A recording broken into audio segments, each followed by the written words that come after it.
നമ്മുടെയൊക്കെ ഇതുപോലെ ഇരിക്കുന്ന ബമ്പർ കോർണറിൽ പിടിച്ചിട്ട് ഇതുപോലെ ചാടിപ്പോവും. ഈ ചാടിപ്പോകുന്ന സമയത്ത് പിന്നെ പലരും ചെയ്യാറുള്ളതെന്ന് പറഞ്ഞ് ഇതുപോലെ സ്ക്രൂ ഒക്കെ അടിച്ചിട്ട് കുട്ടിയൊക്കെ ഇട്ട് ഇതുപോലെ ചെയ്ത് വയ്ക്കും. അതൊക്കെ ശുദ്ധ വിഡ്ഢിത്തരമാണ്. നമുക്കതെന്താ പ്രശ്നമെന്നുള്ളത് ആദ്യം നോക്കും. ഇതുപോലെ ഈ കാണുന്ന സംഭവമാണ് ഇതിൻ്റെ ലോക്ക് എന്ന് പറയും. ലോക്ക്, സ്പേസർ, ബ്രാക്കറ്റ് എന്നൊക്കെ പറയും ബമ്പറിന്.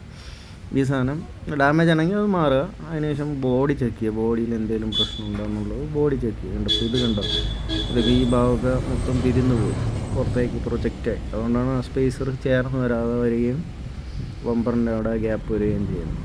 അത് നമുക്ക് പരക്കെ ലെവൽ ചെയ്ത് വെച്ചിട്ട് തിരിച്ച് നമുക്ക് എന്ത് ചെയ്യും, ഈ ലോക്ക് സെറ്റ് ചെയ്ത് കൊടുക്കും. പ്രോപ്പറായിട്ട് ഗ്യാപ്പ് കുറഞ്ഞിട്ടുണ്ടോ എന്നുള്ളത്.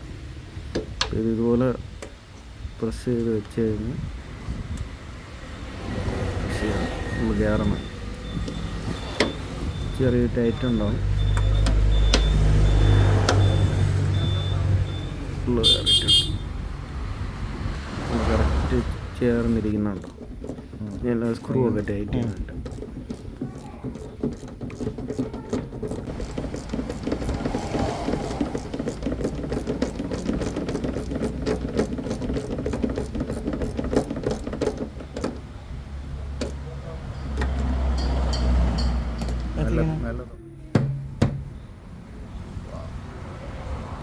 ഇതുപോലെ സെറ്റായി വരും. സ്ക്രൂവും ചെയ്യണ്ട, ഒന്നും ചെയ്യണ്ട. ഇതുപോലെ ഫിറ്റായി നിൽക്കും പക്ക ഗ്യാപ്പിൽ.